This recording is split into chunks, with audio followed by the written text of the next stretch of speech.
You know, when Noah wanted to build his ark, most of the people laughed at him. Why are you building this damn ark? I think it's time to panic. We got to build our ark, too. The threat to organized human existence. Climate pollutants. Nuclear incident. Landfills. Nuclear terrorism. And cow farts. The threats that human technology now portend. Civilization could deteriorate. Nothing is more serious in the world than extinction, to quote the apocalypse. And I think this has to be at the level of a crusade. The existential threat of our time, it's not going to be 110, it's going to be 130. A complete wasteland. 135 for months on end. It can be so hot here, it becomes unlivable. You're going to see mass migrations, extinction of millions of species, vector diseases, forest fires. This isn't for me. I'm going to be dead. It's for you. Is this the end of the world? It is the end of the world as we know it. It's time to panic. It is the end of the world as we know it. A complete wasteland. It is the end of the world as we know it. I'm going to be dead. And now, an update from the Apocalypse Desk. Yes. Apocalypse. Here's John and Ken. Oh, what a great start to the week. John and Ken Show. Yes. KFI AM 640. Well, as you know. Brown having a nervous breakdown all over Europe this weekend. We have been chronicling Jerry Brown's trip to Europe to speak on climate change. It started at the Vatican, and he made his way to a number of other European cities, including the European Union capital in Belgium. But his last stop, I think, was just this past weekend when he was in Bonn, Germany, where the picture I loved was the troika of evil. They were all together. Can you guess what three figures were together on the climate change? What troika of evil? Jerry Brown, Al Gore, and Michael Bloomberg. Three punchlines. Yeah, they're only missing Schwarzenegger, which is weird because he's from Europe. You'd think he would have joined or glommed onto this. What a bunch of jokes. But anyway. Wealthy jokes. Yeah, and Jerry Brown apparently did make a death threat during his speech because he got heckled, and apparently he took issue with the hecklers. Well, he got heckled by people who are crazier than he is. They are. These were protesting that these policies that Brown is pushing are not enough. They should go farther. They do not like what is known as hydraulic fracturing or fracking. That's what they were mad about. They want Jerry Brown to be more absolute when it comes to protecting the environment, and they're not happy with that method. So it says here about a dozen of them showed up and started heckling him during his speech. And, you know, Jerry Brown is approaching 99 years old. Has always been pretty thin-skinned, but he gets a little worked up over it. We're going to play you clip number 1. Now, just a warning, you're going to hear a death threat. Yeah, you got to listen closely. There is a follow-up that we'll play after that because a reporter actually wanted to know, is that really what you meant when you said that, Governor Brown? And that's also funny. So we'll begin with the climate talk and then the heckling and then the response by the old guy. That's how we get stuff done. And we even have characters like this here to make it the dialectic of...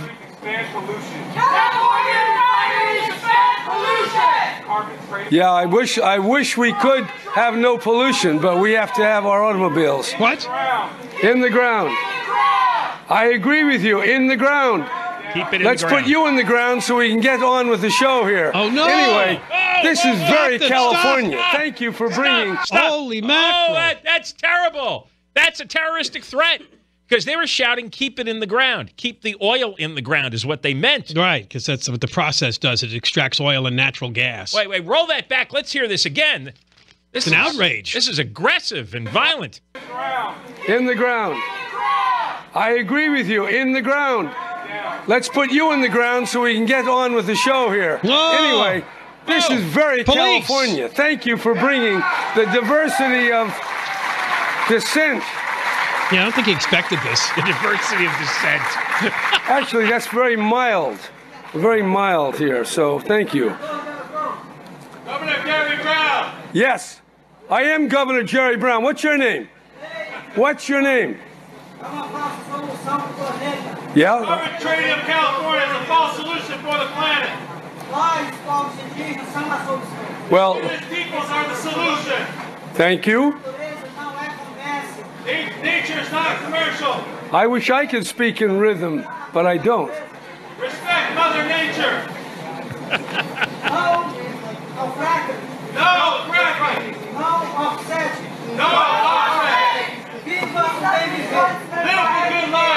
Okay, good. Now let me put it in perspective, folks. If I could turn off the oil today, 32 million vehicles would stop and 10 million jobs would be destroyed overnight. And that's not going to stop. Hey, you got our plug here. Very good. So they're shouting poisoned wastewater, keep it in the ground. Carbon trading is no solution. They think the cap and trade is nonsense. You have to stop burning oil, period, which means no more automobiles. And they're right, because if there's global warming, the only way to stop it is to almost completely shut down the modern industrial economy. That is true. That's where Jerry Brown had to be the sensible guy and point that out, didn't he? Yeah. Because what Brown proposes... But I like the way he decided to debate them right there, and throw back some answers to their objections. It does say we do have fracking in 10 California counties throughout the state, including L.A. County. There is some fracking. Do you know we are now the leading exporter of fossil fuels in the world because of the fracking, among other things? Wow. We are no longer we're no longer energy dependent on places like Saudi Arabia. We're producing so much energy that we're sending it overseas, all over the place.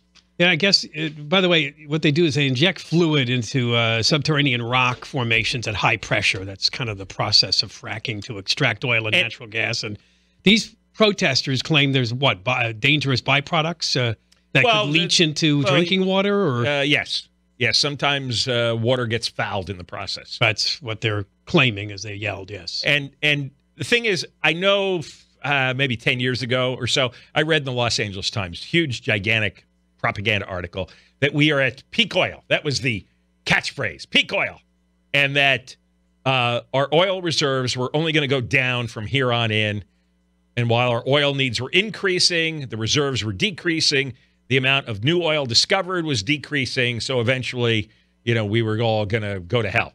Oh. And as soon as they printed that, fracking became widespread. And they were able to extract so much oil now. And we also are finding lots of natural gas resources that, we're the leading exporter in the world. So they were all the experts, all the guys with the degrees, all the people who make predictions for a living. Wrong, wrong, wrong, wrong, wrong. So Jerry Brown goes to Europe where he thinks he's going to be hailed because he's the climate change king in lieu of President Trump, right? He's the president of California. And, when like his last day there, he gets heckled for not being a good enough steward of the environment, according to these people, over the fracturing process. In a way, fracking process. Even though we have the opposite opinion of these protesters, we're actually in total agreement. In that, we've told you that what Jerry Brown's trying to do will have absolutely no impact on the climate.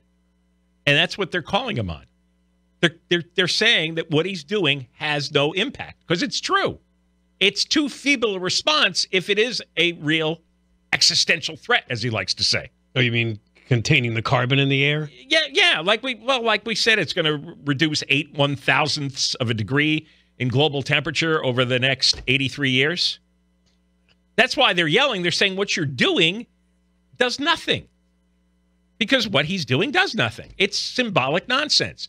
And it's a cover to tax oil companies and tax us so that there's billions of dollars to spend on nonsense in Sacramento. It's a cover story. If they really, really wanted to shut down global warming, they would have to shut down all the energy consumption in the state, all the industry, all the vehicles, ground all the planes. That's the only way to do it. Which is kind of what he said when he said you'd take all those automobiles off the road and you'd lose 10 million jobs. Right. So we don't do that. And we'll never do that, which is why if there's global warming happening, it's just going to happen and everyone's going to have to adjust because we're never going to destroy our economy over it. It's not important enough. All right, there's a follow-up. We'll be back at the Apocalypse Desk when we return because a reporter actually wanted to ask Jerry Brown about that threat he made about putting those people in the ground who were protesting. We'll play you that little back and forth coming up. John and Ken, KFI. Your chance to win $1,000 is coming up. $1,000! Wow! Thank you. Deborah Marquez News. John and Ken Show. John Cobell and Ken Shampoo, KFI AM 640. All right. Well, if you're looking to win some money, if you're looking to win some money, stop and listen here. Your shot at $1,000 now. Text the keyword BILLS to 200-200. You'll get a text confirming entry plus iHeartRadio info. Standard data and messaging rates apply. That's BILLS to 200-200. Yeah, John is very excited because this is great. We just found the story that goes with what we've been doing. If you're just tuning in, we trotted out the apocalypse desk very early because on the weekend, Jerry Brown, during his trip to Europe to promote the climate change, he's now the president in charge of American climate change action, he got heckled. Turns out he got heckled by Native Americans, indigenous peoples, who don't like that California does use fracking. Play the clip again. You'll hear the protesters say, keep it in the ground, meaning the oil, and then Jerry Brown comes back with a death threat. So play that. In the ground. I agree with you. In the ground. Let's put you in the ground so we can get on with the show here. Very controversial. Death threat against indigenous people who are trying to protect Mother Earth. Yep. Oh, I'm offended. Now, something called Democracy Now! Went to cover the climate change conference, and you're going to hear Jerry Brown being asked a question by one of the reporters in a moment. But they put a story online, headline, California Governor Jerry Brown tells indigenous activists protesting fracking he'll put them, quote, in the ground. Oh, this is real. I like the way, and even the Rush, this is a Rush transcript. Oh, this is, he was threatening genocide against Native Americans. That's right. Because, you know, he didn't like the fact that they were objecting. Yeah. Sounds awfully fascist to me, huh? No. You imagine if Trump said that? Imagine if Trump was up there saying, I'll put you in the ground. But Jerry Brown says this to indigenous people protecting the planet. Nobody even blinks, except this Democracy Now! Group. All right, here is the next clip we have where the Democracy Now! Reporter, I believe it's Amy Goodman, decides to follow up on the Brown threat. So they said keep it in the ground, and you responded by saying, let's put you in the ground. Can you explain what you meant? That was a joke. Now, I mean, don't use your media outlet for this kind of silliness. That was a ironic remark in the face of a noisy demonstration when it's very hard to even hear, much less keep your thought there. But it was Native Americans, and they took it very seriously. Do you apologize for that comment? No, come on. You know that in California, we have the strongest Native American policy of any state in the country. And we have the most environmental, and we have the toughest rules on oil. I don't think we should shut down oil in California and then take it from Venezuela or take it from places where the rules are even worse. We have to stop the cars. We have to get electric. We have to get public transportation. We need better land use. Not just a slogan or a march around or talk. I'm talking about reality. I don't think it makes sense to import oil by train. It's very dangerous. And people who say, hey, don't take oil out of your ground, bring it by train or by boat, that's far more dangerous to human beings. People die from the training of bringing in of oil. So that's the honest truth. I don't know whether that is something you're going to want to deal with, but I'm telling you the way it is. There you go. Wow. Yeah, a little worked up. Yeah. Boy, she's utterly humorless, too, isn't she? Now, he went on to explain fracking is serious and horizontal fracking is very dangerous and uses 10 times the water. In California, it's a very small part. We'd like to get rid of all oil drilling, but we'd have to do it in a systematic way. Yeah, notice where his heart is. He says, we have to stop the cars. Right. So remember this when you see Gridlock Garcetti and Bad Idea Bonnet starting to rip lanes out of roads, and their cover story is, oh, safety, safety. No, it's to get rid of cars. And Jerry Brown is the same way. He wants to get rid of cars. I like trains. Now, yes, he likes trains. There's another story in the Sacramento Bee. Yeah, that he hates everything. Yeah. This is weird. He just had finished interviews with Japanese and German reporters in Bonn, and they had a climate signing ceremony. And then he was asked whether he enjoyed being at the UN climate conference, and he says, no, I hate everything. Why do you ask that silly question? Wow. And the reporter said, no, I mean it earnestly. And Brown was asked whether at age 79 he'd be running around Europe if he didn't enjoy it. Actually, he said that. At my age, would I be running around Europe if I didn't enjoy it? Why? Because I'm a masochist, said Brown? He said he doesn't think of it as joy. There are certain things you have to do that aren't as pleasant as others. But if it's something you want to get accomplished, you will do it. And there'll be different levels of joy from 0 to 100%. He later said, joy? See, I don't even conceptualize the world that way. Some people say, I had a great dinner last night. You know that story? Or are you having a good time? Did you have a good buying experience? I just don't even think that way. I like virtually every meal I eat and every drink I take. So I'm having a good time then, right? Wow. He took this so seriously, like psychoanalyzed it. He's a different levels of joy. Doesn't he sound like he sounds like a real pain in the ass to talk to, though? Oh, he is the grumpy old man. Like you can't even say, hey, did you like your dinner? And you get some speech out of him. Yeah, to him, it's nonsense small talk. Well, did I have a good dinner? I don't even really think in that kind of concept. It's, shut up. Never mind. Sorry I asked. He's trying to be friendly. All right, when we come back, meanwhile, back in Sacramento, this sex harassment thing is really starting to take off. And that state senator apparently has another possible accuser. And Kevin DeLeon has moved out of his roommate. He's moved out of his roommate's place. Why? What did Kevin DeLeon see, or know, or do that he feels the need to leave his roommate behind? John and Ken Show. Deborah Marquez News. John and Ken.